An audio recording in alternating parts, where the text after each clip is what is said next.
घर के काम एक नेवर एंडिंग प्रोसेस होता है जो शायद कभी ख़त्म ही नहीं होता। आज मेरे इस रूम को देखकर आप लोगों को लग रहा होगा ना कि यहाँ पर मैंने इतनी तबाही क्यों मचाई हुई है। तो सच में ही यहाँ पे तबाही मच गई है क्योंकि सामान सारा का सारा निकाल लिया गया है बाहर। और उसका रीज़न ये है कि ये जो 2 बड़े-बड़े बैग्स आपको दिख रहे हैं ना, ये वो बैग्स हैं जो अलमारी के ऊपर रखे होते हैं, जिनमें मैं सीज़नल जो कपड़े होते हैं ना, उनको भर के रखती हूँ। क्योंकि यहाँ पर अलमीराज़ बहुत कम हैं, जैसा कि रेंटेड घरों में हमेशा ही होता है कि अलमीरा नहीं मिलती हैं। तो सूटकेस जो होते हैं ना, वो हमारे कभी भी खाली नहीं होते हैं। इनमें कुछ ना कुछ भर के रखा ही जाता है और जब आपको ट्रैवल करना हो, तब आपका ये एक एक्स्ट्रा काम बढ़ता है, इस सामान को निकालना, सूटकेस साफ करना और वापस आने के बाद वापस इन सब चीज़ों को अरेंज करना। तो मेरे साथ भी कुछ ऐसा ही हो रहा है। हमें अभी जाना है मेरे ससुराल। वहाँ पर मेरी भतीजी की शादी है, तो उसकी तैयारियां जो है ना शुरू हो गई हैं। 1 जून की शादी है, तो ऑब्वियसली अभी से तैयारियां शुरू करेंगे, पैकिंग शुरू करेंगे, तब जाके कहीं जो चीज़ें हैं वो सेटल हो पाएंगी। तो मैंने आज ये सूटकेस निकलवाए हैं। इनमें जो सर्दियों के कपड़े रखे हुए हैं, वो ये जो सामने रैक है ना, मैं इसमें रख रही हूँ। यहाँ पर मेरा स्टिचिंग का सामान हुआ करता था, मैंने एक वीडियो में आपके साथ शेयर भी किया था। तो अभी फ़िलहाल क्योंकि मैंने स्टिचिंग एकदम बंद की हुई है because of health reason also, और अभी टाइम भी नहीं है, दोनों ही रीज़न है। सर्वाइकल मेरा थोड़ा सा बढ़ गया है, तो मैंने ऑर्डर्स लेने अभी बंद कर दिए हैं क्योंकि अब मशीन पे काम करना पॉसिबल नहीं हो पा रहा है। और साथ में अब शादी की तैयारियां भी हो रही हैं, तो इसी वजह से मेरा मशीन का काम बिल्कुल नहीं हो रहा है। तो उसको मैंने जो है ना पैक करके रख दिया है, सारा सामान उसका। और अभी क्योंकि मुझे ये सूटकेस दोनों के दोनों चाहिए, तो मैंने इनका सारा सामान यहाँ पर निकाल के रख दिया है ताकि ये दोनों सूटकेस साफ करके मैं अपनी पैकिंग स्टार्ट कर सकूं और वापस आने के बाद इनको फिर से हम अरेंज करके रखेंगे। तो ये एक काम बढ़ना ही बोल सकते हो आप। अगर आपके पास प्रॉपर स्पेस ना हो, प्रॉपर जगह ना हो चीज़ों को अरेंज करके रखने की, तो ये एक एक्स्ट्रा काम हो जाता है। जब भी आपको इन सामानों की ज़रूरत पड़ती है, तो आपको इनको कहीं ना कहीं सेटल करना ही पड़ता है। घर में एक स्पेस इनके लिए क्रिएट करना पड़ता है। जैसा कि आज मैंने ये स्पेस क्रिएट किया है ताकि मेरे ये पुराने जो सर्दियों के कपड़े हैं उनको मैं थोड़ी सी जगह दे सकूं और ये सूटकेस हम अपने काम के लिए यूज़ कर सकें। तो देखिए, ये जो है ना, दोनों सूटकेस में पूरा सामान तो ये रैक में नहीं आ पाएगा। तो मैं एक सूटकेस का सामान मैंने रैक में रख दिया है और दूसरा जो है ना, ये है वैक्यूम बैग। आपने काफ़ी बार इंटरनेट पे देखा भी होगा कि ये वैक्यूम बैग्स जो है ना काफ़ी अच्छे होते हैं वैसे। बट अगर मैं अपना एक्सपीरियंस बताऊं इनके साथ में, तो ये जो जंबो साइज़ आता है, ये जो है ना जंबो साइज बहुत ही मतलब बड़ा साइज होता है, जिसमें आप बड़े जो डबल बेड के ब्लैंकेट्स होते हैं उनको रख सकते हैं। बट ये उतने ज़्यादा पावरफुल मुझे नहीं लगे। जो इनका छोटा साइज है ना, वो सच में यूज़फुल है, बहुत अच्छा था।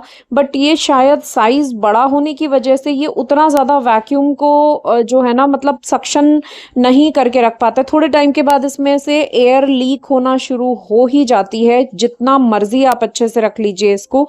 क्योंकि एक तो ये प्लास्टिक के बने होते हैं, तो बहुत ज़्यादा हैंडल विद केयर वाला काम होता है। तो इनको बहुत ध्यान से रखना पड़ता है, ज़रा सी भी खरोंच लगी और ये ख़राब हो सकते हैं। तो ये जैसे कि ख़राब हो चुका है, बट फिर भी मैंने इसको संभाल के इसलिए रखा है कि इसमें एटलीस्ट धूल मिट्टी तो नहीं जाती है अगर आप कुछ भी सामान इसमें रखते हैं। जैसे अब मैं ये सर्दियों के कपड़े इसके अंदर रख रही हूँ, तो कम से कम धूल मिट्टी नहीं जाएगी। और बड़ा ब्लैंकेट भी आप चाहें तो इसके अंदर बंद करके रख सकते हैं। जो ब्लैंकेट के कवर होते हैं उसी तरीके से ये काम करेगा। तो इस वजह से मैंने इसको जो है ना रख रखा है। ये वैक्यूम के तरीके से तो काम नहीं करता है, बट आप इसको इस तरीके से तो यूज़ कर ही सकते हैं अगर आपके पास ऑलरेडी है ये, और वो वैक्यूम सक्शन को नहीं होल्ड कर पा रहा है, तो एटलीस्ट वो धूल मिट्टी से तो आपके कपड़ों को बचा ही देगा।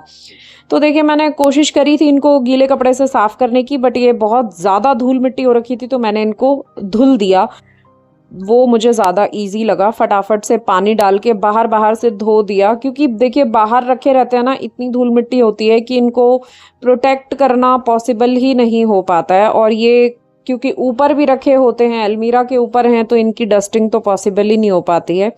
तो इन दोनों को धो के मैं अच्छे से जो है ना रख दूंगी सुखाने के लिए, क्योंकि आजकल तो वैसे भी इतनी गर्मी पड़ रही है तो कि कुछ भी धो दो तो वो एकदम से सूख ही जाता है। और मुझे ये मौसम ना सर्दी के कपड़ों में धूप लगाने के लिए तो बहुत ही ज़्यादा पसंद है। मैं जनरली सर्दियों के जो कपड़े हैं ना एक बार गर्मियों में ज़रूर निकाल के बाहर, कंबल हो गए और जो भी रज़ाइयाँ वगैरह अगर है ना, गद्दे हैं, तो उनको धूप लगाना इस समय पे बहुत अच्छा रहता है। क्योंकि इस समय पर एक तो धूप इतनी तेज़ होती है कि आपने 2 घंटे भी अगर रखा है ना तो एकदम से बढ़िया हो जाते हैं वो कपड़े।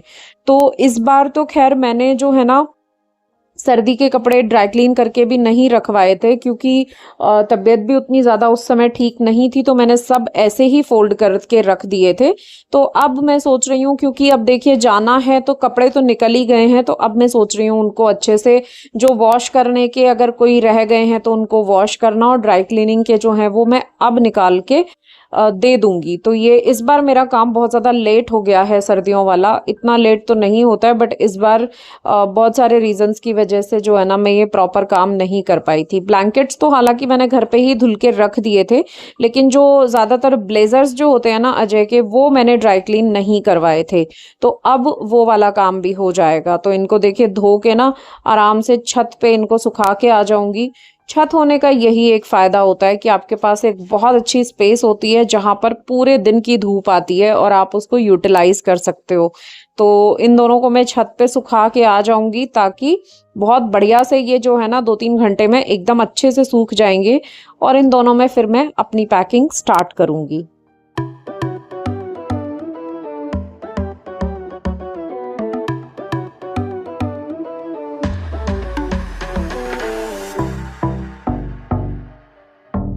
ये एक सूटकेस ऑलरेडी मैंने जो है ना तैयार करके रख रखा है धुल के। अब इसमें क्योंकि कपड़े सारे रखे जा रहे हैं मेरी भतीजी के लिए, जो जिसकी शादी है, उसके लिए जो जो भी खरीदा गया है ना वो मैं एक जगह पर रखती जा रही हूँ, ताकि प्रॉब्लम ना हो, भूल ना जाएं। अभी उसके कुछ ब्लाउजेस वगैरह सिल के आ गए थे, तो उन सबको मैं अब एक साथ जो है ना वापस से इसमें अरेंज कर रही हूँ, सब साड़ियों के साथ में।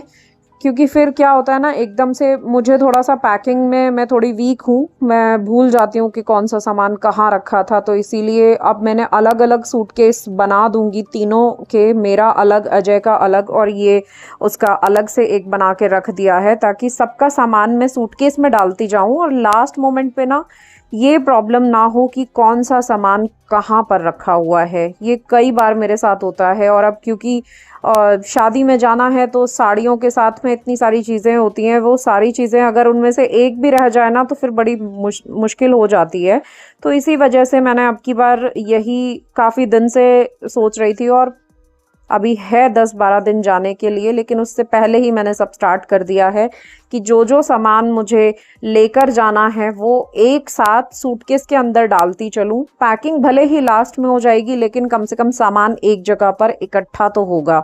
तो इस बार ये एक नया तरीका ट्राई कर रही हूँ। लेट्स सी कि कितना सक्सेस हो पाती हूँ। आई होप कि कोई सामान रह ना जाए। अपना रह भी जाएगा तो कोई दिक्कत नहीं है, उसका कोई सामान नहीं रहना चाहिए यहाँ पे, वरना बड़ी मुश्किल हो जाएगी। तो इसीलिए सारी चीज़ों को कोशिश कर रही हूँ कि जो जो भी उसके लिए ख़रीदा है ना वो सब एक जगह पर रखती चलूँ, और बिल्कुल भी उसका कोई सामान मिस ना होने पाए। तो अब ये जर्नी चलती ही रहेगी। अब 15-20 दिन तक अब इसी तरीके से चलेगा, जब तक शादी से वापस नहीं आ जाऊंगी। बहुत हेक्टिक होने वाली हैं चीज़ें। बच्चों को भी हमें रतलाम छोड़ के आना रहेगा, जो इनका कैनल है वहीं पर छोड़कर आएंगे, और फिर 7-8 दिन जाना रहेगा मुझे। तो आप लोगों को भी मैं जो है ना आप लोगों के साथ में भी शेयर करती रहूँगी, जहाँ पर भी मैं रहूँगी आपको अपडेट मिलते रहेंगे। और आप लोगों को भी इस बार अपने ससुराल का भी दिखाऊंगी मैं क्लिपिंग्स की, कहाँ पर है मेरी ससुराल, तो आप वो भी देख पाएंगे। तो खैर तैयारियां चल रही हैं, और अभी तक परचेजिंग काफ़ी हद तक हो चुकी है, थोड़ी बहुत बची है, वो भी कंप्लीट करूंगी धीरे धीरे। क्योंकि अभी गर्मी भी बहुत हो रही है, तो मार्केट जाना भी अपने आप में ही एक टास्क हो जाता है। शाम को जब तक मौसम थोड़ा ठीक होता है तब तक उतना टाइम ही नहीं बचता है, क्योंकि यहाँ से इंदौर जाने में भी थोड़ा सा टाइम लगता है ना, तो मार्केट पहुँचने में ही 1 घंटा लग जाता है, तब तक तो मार्केट बंद होने का ही टाइम हो जाता है। इसीलिए थोड़ा सा दिक्कत तो हो रही है, और संडे ज़्यादातर मार्केट क्लोज भी रहती है, बट फिर भी टाइम को मैनेज करके परचेजिंग सारी साथ साथ मैं कर रही हूँ। और आई होप कि सारे काम जो है ना वो एकदम टाइम पे हो जाएं। तो चलिए दोस्तों, यही छोटी सी शेयरिंग आप लोगों के साथ में आज के वीडियो में मैं करना चाहती थी, ताकि आपको भी मैं अपडेट देती रहूं कि अब लाइफ में चल क्या रहा है। क्योंकि आप लोग भी अब मेरी एक्सटेंडेड फैमिली हो गए हैं, तो मेरी फैमिली को पता है कि भाई मेरे घर में फंक्शन है, तो आपको भी तो पता होना चाहिए ना कि क्या तैयारियां चल रही हैं। तो आप लोगों के साथ में मैं तैयारियां भी शेयर करती रहूंगी। एक छोटी सी क्लिपिंग आप लोगों के लिए इसीलिए बनाई ताकि आपको ये पता रहे कि अब कहाँ जाने वाले हैं। तो चलिए आपको भी बताऊंगी कि मेरी ससुराल कहाँ है, और आप लोग भी देखिएगा। और मैं भी काफ़ी टाइम के बाद घर जा रही हूँ इस बार, तो अच्छा लगेगा सब लोगों से मिलके, क्योंकि बहुत साल हो गए हैं गए हुए, काफ़ी दूर पड़ता है और जाना हो ही नहीं पाता वहाँ पर। खैर चलिए दोस्तों, इसी के साथ आज का वीडियो करती हूँ मैं यहीं पर एंड। और अगर आप लोगों को वीडियो पसंद आया हो तो लाइक ज़रूर कीजिएगा, और मुझे मैसेजेस भी करते रहिएगा। तो फिर मिलती हूँ आपसे एक नए और इंटरेस्टिंग वीडियो में। Till then, take care and bye bye.